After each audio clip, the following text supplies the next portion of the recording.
بسم اللہ الرحمن الرحیم۔ حضرت ابراہیم علیہ السلام۔ اللہ تعالیٰ سورہ بقرہ میں فرماتے ہیں، بھلا تم نے اس شخص کو نہیں دیکھا جو اس غرور کے سبب سے کہ اللہ نے اس کو سلطنت بخشی تھی، ابراہیم سے پروردگار کے بارے میں جھگڑنے لگا۔ جب ابراہیم نے کہا میرا پروردگار تو وہ ہے جو زندہ کرتا ہے اور مارتا ہے، وہ بولا کہ زندہ کرنا اور مارنا تو میں بھی کر سکتا ہوں۔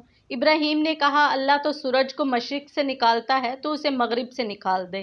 یہ سن کر کافر ششدر رہ گیا اور اللہ تعالیٰ ظالم لوگوں کو ہدایت نہیں کرتا۔ روایات میں ہے کہ نمرود اور آپ علیہ السلام کے درمیان یہ مناظرہ اس وقت پیش آیا جب آپ علیہ السلام آگ سے باہر تشریف لائے۔ علماء فرماتے ہیں کہ نمرود مسلسل 400 سال بادشاہ رہا۔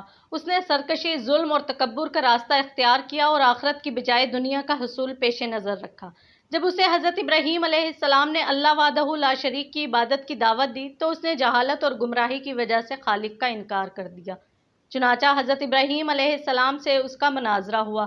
اس نے اپنے رب ہونے کا دعویٰ کیا تو ابراہیم علیہ السلام نے فرمایا میرا رب زندہ کرتا ہے اور مارتا ہے۔ اس نے کہا میں بھی زندہ کرتا ہوں اور مارتا ہوں۔ محمد بن اسحاق رحمہ اللہ بیان کرتے ہیں کہ اس کے سامنے 2 آدمی پیش کیے گئے جن کے لیے سزائے موت کا فیصلہ ہو چکا تھا۔ اس نے ایک کو قتل کرنے کا حکم دیا اور دوسرے کو معاف کر دیا۔ اس طرح اس نے یہ فریب دیا کہ اس نے ایک کو موت دے دی ہے اور دوسرے کو زندگی بخش دی ہے۔ حضرت ابراہیم علیہ السلام نے ایک اور دلیل پیش کر دی۔ ابراہیم نے کہا کہ اللہ تو وہ ہے جو سورج کو مشرق سے نکالتا ہے، لہٰذا تو اسے مغرب سے نکال دے۔ یہ سن کر کافر ششدر رہ گیا اور اللہ بے انصافوں کو ہدایت نہیں دیا کرتا۔ زید بن اسلم سے روایت ہے کہ نمرود نے اشیاء خوردنی کا انتظام اپنے ہاتھ میں رکھا تھا۔ لوگ غلہ لینے اس کے پاس جاتے تھے۔ حضرت ابراہیم علیہ السلام بھی غلہ لینے اس کے پاس گئے تو اس نے غلہ دینے سے انکار کر دیا۔ آپ اس کے پاس سے آئے تو آپ کے پاس غلہ نہیں تھا۔ جب آپ گھر کے قریب پہنچے تو دونوں بورے مٹی سے بھر لیے اور دل میں سوچا کہ جب میں گھر پہنچوں گا تو گھر والے مطمئن ہو جائیں گے۔ گھر پہنچ کر انہوں نے بورے اتار دیے اور خود سو گئے۔ آپ کی زوجہ محترمہ حضرت سارہ علیہ السلام اٹھ کر بوروں کے پاس گئیں تو دیکھا کہ وہ عمدہ غلے سے بھرے ہوئے ہیں۔ انہوں نے کھانا تیار کیا۔ جب حضرت ابراہیم علیہ السلام بیدار ہوئے تو دیکھا کہ کھانا تیار ہے۔ انہوں نے پوچھا یہ کھانا کہاں سے آیا؟ زوجہ نے فرمایا جو آپ لائے تھے اسی سے تیار کیا ہے۔ آپ سمجھ گئے کہ یہ اللہ تعالیٰ کا معجزہ ہے۔ بن اسلم نے فرمایا اللہ تعالیٰ نے نمرود کے پاس ایک فرشتہ بھیجا جس نے اسے اللہ پر ایمان لانے کو کہا۔ اس نے انکار کر دیا۔ اس نے دوبارہ ایمان کی دعوت دی۔ اس نے پھر انکار کر دیا۔ اس نے تیسری بار ایمان کی دعوت دی تو اس نے پھر انکار کیا اور کہا تو اپنے لشکر جمع کر لے، میں اپنے لشکر جمع کرتا ہوں۔ طلوع آفتاب کے وقت نمرود نے اپنی تمام فوجیں جمع کر لی۔ اللہ تعالیٰ نے اتنے مچھر بھیج دیے کہ سورج ان کی اوٹ میں چھپ گیا۔ اللہ نے لشکر والوں پر مچھر مسلط کر دیے۔ انہوں نے ان کا گوشت اس طرح کھا لیا کہ صرف ہڈیاں باقی رہ گئیں۔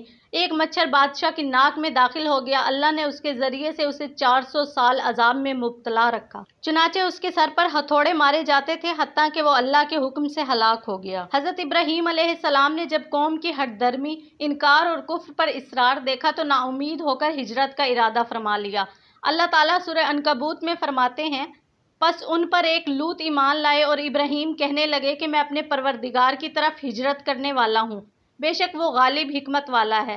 اور ہم نے ان کو اسحاق اور یعقوب عطا کیے اور ان کی اولاد میں پیغمبری اور کتاب مقرر کر دی اور ان کو دنیا میں اس کا صلہ عطا کیا اور وہ آخرت میں بھی نیک لوگوں میں ہوں گے۔ اور اللہ تعالیٰ سورہ انبیاء میں فرماتے ہیں اور ابراہیم اور لوط کو اس سرزمین کی طرف بچا نکالا جس میں ہم نے جہان والوں کے لیے برکت رکھی ہے، اور ہم نے ابراہیم کو اسحاق عطا کیا اور مزید برآں یعقوب بھی، اور سب کو نیک بخت کیا اور ان کو پیشوا بنایا کہ ہمارے حکم سے ہدایت کرتے تھے اور ان کو نیک کام کرنے اور نماز قائم کرنے اور زکوٰۃ دینے کا حکم بھیجا اور وہ ہماری عبادت کیا کرتے تھے۔ حضرت ابراہیم علیہ السلام ہجرت کر کے جس علاقے میں گئے وہ شام کا ملک تھا۔ اللہ تعالیٰ فرماتے ہیں اس زمین کی طرف نکالا جس میں ہم نے جہان والوں کے لیے برکت رکھی ہے۔ حضرت عبداللہ بن عباس رضی اللہ تعالیٰ عنہ کی رائے یہ ہے کہ برکت والی زمین سے مراد مکہ مکرمہ ہے۔ اللہ تعالیٰ سورہ آل عمران میں فرماتے ہیں پہلا گھر جو لوگوں کے عبادت کرنے کے لیے مقرر کیا گیا تھا وہی ہے جو مکے میں ہے، بابرکت اور جہان والوں کے لیے موجب ہدایت ہے۔ حضرت ابو ہریرہ رضی اللہ تعالیٰ عنہ سے روایت ہے کہ رسول اللہ صلی اللہ علیہ وآلہ وسلم نے فرمایا ابراہیم علیہ السلام نے 3 مواقع کے سوا کبھی جھوٹ نہیں بولا۔ ایک جب انہیں بتوں کی طرف بلایا گیا تو انہوں نے فرمایا میں بیمار ہوں، اور فرمایا یہ کام ان کے اس بڑے نے کیا ہے، اور سارہ علیہ السلام کے بارے میں فرمایا یہ میری بہن ہے۔ واقعہ کچھ یوں ہے، حضرت ابراہیم علیہ السلام ایک شہر میں داخل ہوئے جہاں ایک ظالم بادشاہ حکمران تھا۔ اسے بتایا گیا کہ آج رات ابراہیم علیہ السلام ایک خاتون کے ساتھ آئے ہیں جو حسین ترین افراد میں سے ہیں۔ بادشاہ نے بلا بھیجا اور کہا تمہارے ساتھ یہ عورت کون ہے؟ انہوں نے فرمایا میری بہن ہے۔ اس نے کہا اسے میرے پاس بھیج دو۔ آپ نے انہیں بھیج دیا اور فرمایا میری بات کی تکذیب نہ کرنا، میں نے اسے بتایا ہے کہ تم میری بہن ہو۔ حقیقت یہ ہے کہ زمین پر ہم دونوں کے سوا کوئی مومن نہیں۔ جب سارہ علیہ السلام بادشاہ کے پاس پہنچی تو وہ آپ کی طرف بڑھا۔ آپ نے وضو کر کے نماز پڑھی اور دعا کرتے ہوئے کہا یا اللہ تجھے معلوم ہے کہ میں تجھ پر اور تیرے رسول پر ایمان لائی ہوں اور اپنے جسم کو اپنے خاوند کے سوا ہر ایک سے محفوظ رکھا ہے، اب اس کافر کو مجھ پر مسلط نہ فرمانا۔ بادشاہ کی سانس بند ہو گئی حتیٰ کہ وہ پاؤں مارنے لگا۔ حضرت ابو ہریرہ رضی اللہ تعالیٰ عنہ فرماتے ہیں حضرت سارہ علیہ السلام نے فرمایا یا اللہ اگر یہ مر گیا تو لوگ کہیں گے کہ اس نے قتل کر دیا ہے۔ تب وہ اس عذاب سے چھوٹ گیا۔ اس کے بعد دوبارہ آپ کی طرف بڑھا۔ آپ نے پھر وضو کر کے نماز پڑھی اور کہا یا اللہ تجھے معلوم ہے کہ میں تجھ پر اور تیرے رسول پر ایمان لائی ہوں اور اپنے جسم کو اپنے خاوند کے سوا ہر ایک سے محفوظ رکھا ہے، اس کافر کو مجھ پر مسلط نہ فرمانا۔ بادشاہ کی سانس بند ہو گئی حتیٰ کہ وہ ہاتھ پاؤں مارنے لگا۔ سارہ علیہ السلام نے فرمایا یا اللہ اگر یہ مر گیا تو لوگ کہیں گے کہ اس نے اسے قتل کر دیا۔ تب وہ چھوٹ گیا۔ تیسری یا چوتھی بار اس نے دربان کو کہا تم نے میرے پاس کوئی شیطان بھیج دیا ہے، اسے واپس ابراہیم کے پاس پہنچا دو اور اسے ہاجرہ دے دو۔ سارہ علیہ السلام واپس آ گئیں اور حضرت ابراہیم علیہ السلام سے فرمایا اللہ نے کافروں کی تدبیر کو ناکام بنا دیا ہے اور خدمت کے لیے ایک لڑکی دے دی ہے۔ جب سارہ علیہ السلام کو بادشاہ کے پاس لے جایا گیا، حضرت ابراہیم علیہ السلام اسی وقت اٹھ کر نماز پڑھنے لگے اور اللہ سے دعائیں کرنے لگے کہ وہ آپ کی اہلیہ کو محفوظ رکھے اور جس شخص نے آپ کی اہلیہ کے بارے میں بری نیت کی ہے اس کے شر سے بچا لے۔ یہی کام حضرت سارہ علیہ السلام نے کیا۔ جب اللہ کے دشمن نے ان کی طرف ہاتھ بڑھانا چاہا تو انہوں نے فوراً اٹھ کر وضو کیا اور نماز پڑھ کر دعا مانگی۔ اسی لیے اللہ تعالیٰ سورہ بقرہ میں فرماتے ہیں صبر کرو اور نماز کے ذریعے سے اللہ کی مدد حاصل کرو۔ اللہ تعالیٰ نے حضرت ابراہیم علیہ السلام پر وحی نازل فرمائی تو آپ نے اللہ کے حکم سے نظر اٹھا کر شمال، جنوب، مشرق اور مغرب کی طرف دیکھا۔ اللہ تعالیٰ نے آپ کو بشارت دیتے ہوئے فرمایا میں یہ سرزمین تجھے اور تیری اولاد کو قیامت تک کے لیے دوں گا اور تیری اولاد کو بڑھاؤں گا حتیٰ کہ وہ ریت کے ذروں کے برابر ہو جائے گی۔ حضرت ابراہیم علیہ السلام کو دی گئی اس بشارت میں امت محمدیہ صلی اللہ علیہ وآلہ وسلم بھی شامل ہیں، بلکہ آپ صلی اللہ علیہ وآلہ وسلم اس کے بارے میں فرماتے ہیں اللہ تعالیٰ نے میرے لیے زمین سمیٹ دی تو میں نے اس کے مشرقی اور مغربی حصے دیکھ لیے تھے۔ میری امت کی سلطنت وہاں وہاں پہنچے گی جو جو حصہ سمیٹ کر مجھے دکھایا گیا۔ علماء کرام فرماتے ہیں کہ اس کے بعد کچھ بدماشوں نے حضرت لوط علیہ السلام پر قابو پا کر انہیں قید کر لیا، ان کا مال چھین لیا اور مویشیوں کو ہانک کر لے گئے۔ جب حضرت ابراہیم علیہ السلام کو خبر ملی تو آپ 318 افراد کو لے کر روانہ ہوئے۔ آپ نے لوط علیہ السلام کو بھی چھڑا لیا، ان کا مال متاع بھی واپس لے لیا اور اللہ اور اس کے رسول کے دشمنوں کی بہت سی تعداد کو تہہ تیغ کر دیا، انہیں شکست دی اور ان کا تعاقب کیا حتیٰ کہ دمشق کے شمال تک پہنچ گئے، وہاں برزہ کے مقام پر پڑاؤ ڈالا۔